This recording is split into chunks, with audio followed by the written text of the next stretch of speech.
สบายดีบรรดาท่านผู้ฟังที่เคารพในโครงประกอบของระบบการเมืองลาวนอกจากคือพรรคที่นำพาและรัฐที่คุ้มครองแล้วยังมีอีกพรรคส่วนหนึ่งที่สำคัญที่สุดเฮ็ดหน้าที่เป็นขั้วต่อและเป็นคันห่มใหญ่ที่เต้าห่มเอาประชาชนลาวทุกชนเผ่าทุกสันคนทุกศาสนาให้เป็นปึกแผ่นเดียวกันองค์การนั้นก็คือแนวลาวสร้างชาติโดยมีองค์การนำคือศูนย์กลางแนวลาวสร้างชาติแนวลาวสร้างชาติบ่แม่นกระทรวงบ่แม่นรัฐบาลแต่เป็นองค์การจัดตั้งพันธภาพทางการเมืองสังคมที่กว้างขวางที่สุดมื้อนี้พวกเขาจะมาเจาะลึกถึง5ภารกิจหลักของศูนย์กลางแนวลาวสร้างชาติที่หลายท่านอาจจะยังบ่ฮู้ละเอียด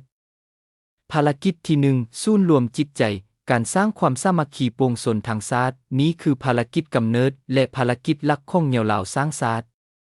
ประเทศลาวมีหลายชนเผ่าลาวมงกึมมุและอื่นและมีหลายความเชื่อหน้าที่ของศูนย์กลางแนวลาวสร้างชาติคือการเต้าห่มความสามัคคีเฮ็ดแนวใดให้ทุกคนรู้สึกว่าเป็นคนลาวคือกันบ่แบ่งแยกชนเผ่าชั้นวรรณะหรือภูมิลำเนาแก้ไขความขัดแย้งเมื่อมีความบ่เข้าใจกันระหว่างชนเผ่าหรือกลุ่มคนแนวลาวสร้างชาติจะลงไปไกลเกลี่ยศึกษาอบรมและสร้างความเข้าใจเพื่อรักษาความสงบสุขของสังคมปลุกระดมน้ำใจรักชาติให้ทุกคนประกอบส่วนเข้าในการพัฒนาประเทศภารกิจที่2ขั้วต่อ2ทิศการเป็นกระบอกเสียงระหว่างภาครัฐกับประชาชนแนวลาวสร้างชาติเฮ็ดหน้าที่เป็นขั้วต่อที่สำคัญทิศลงนำเอาแนวทางของพรรคกฎหมายของรัฐและแผนพัฒนาต่างๆไปเผยแพร่อธิบายให้ประชาชนผู้ทรงคุณวุฒิหัวหน้ากกเล่าให้เข้าใจอย่างลึกซึ้งทิศขึ้นรับฟังแต่เสียงสะท้อนความคิดเห็นความต้องการและความยุ่งยากของประชาชนทุกชั้นคนแล้วนำมาเสนอต่อพรรคและรัฐบาลเพื่อให้มีการแก้ไขที่ถูกจุดนี้คือกลไกประชาธิปไตยขั้นหากฐานที่สำคัญภารกิจที่3ผู้คุ้มครองศรัทธาเวียกงานชนเผ่าและศาสนานี้คือภารกิจเฉพาะที่สำคัญหลาย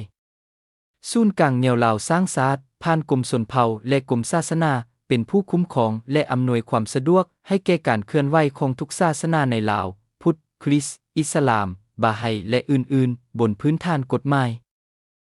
ส่งเสริมวัฒนธรรมส่งเสริมฮีตของประเพณีอันดีงามของแต่ละชนเผ่าและศาสนาสร้างความปรองดองรับประกันให้ทุกศาสนาอยู่ร่วมกันอย่างสันติบ่ให้มีการกีดกันหรือขัดแย้งกันทางความเชื่อการคุ้มครองนักบวชคุ้มครองการเคลื่อนไหวของพระสงฆ์สามเณรและผู้นำศาสนาต่างๆให้อยู่ในระเบียบวินัยและกฎหมาย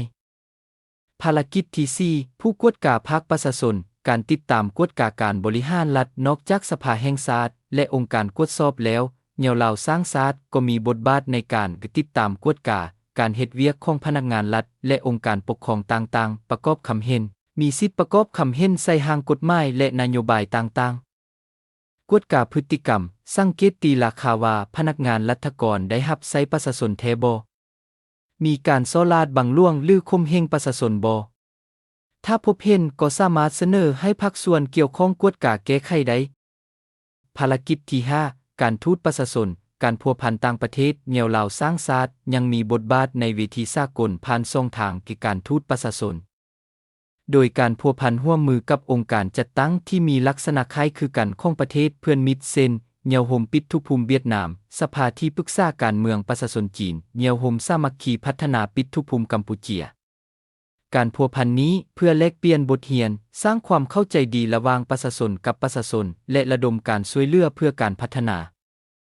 สรุปแล้วศูนย์กลางแนวลาวสร้างชาติเปรียบเหมือนกาวใจที่เชื่อมประสานทุกภาคส่วนในสังคมลาวให้แน่นแฟ้นภารกิจของพวกเขาบ่ได้อยู่ในรูปแบบการสั่งการบริหารแต่อยู่ในรูปแบบของการปลุกระดมคนควายศึกษาอบรมและสร้างความสามัคคี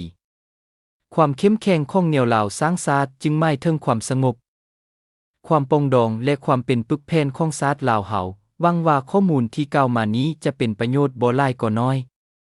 อย่าลืมกดไลค์กดแชร์และกดติดตามเพื่อบ่ให้พลาดข้อมูลดีๆ